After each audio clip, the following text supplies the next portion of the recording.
Canada, Finlande, France, Suisse, Ouganda, Iran, ces pays ont en commun d'avoir tenté ou proposé l'expérience du revenu universel, une idée qui fait débat à l'approche de la présidentielle française.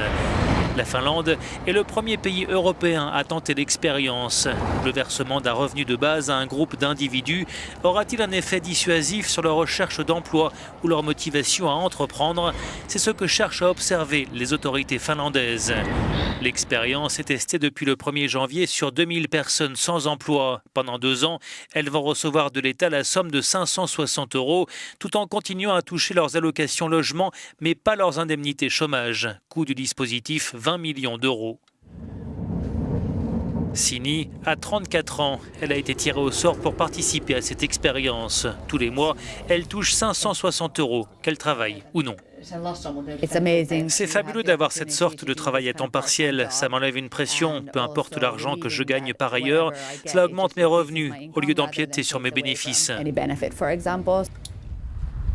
Si l'expérience est jugée concluante, elle sera étendue à toute la population finlandaise. Le pays espère ainsi faire reculer la précarité tout en se libérant de dépenses et de complications administratives. Actuellement, il y a plus d'une centaine de régimes de sécurité sociale en Finlande. Pourquoi ne pas les remplacer par un seul régime? Ce serait beaucoup plus simple et en plus les gens auraient la liberté de choisir ce qu'ils font dans la société. Choisir ce que l'on veut faire de sa vie, de son temps, cette belle idée pas si nouvelle est la mesure phare de Benoît Hamon, le candidat socialiste à la présidentielle en France. Dès 2018, le RSA serait augmenté de 10% à hauteur de 600 € et versé automatiquement à tous les ayants droit. Parallèlement, un revenu d'existence de 750 € serait attribué à tous les jeunes de 18 à 25 ans. Coût total pour l'État, environ 45 milliards d'euros par an. Cette mesure sera ensuite étendue à toute la population. Un chiffre énorme. Et là, je reconnais qu'il est énorme.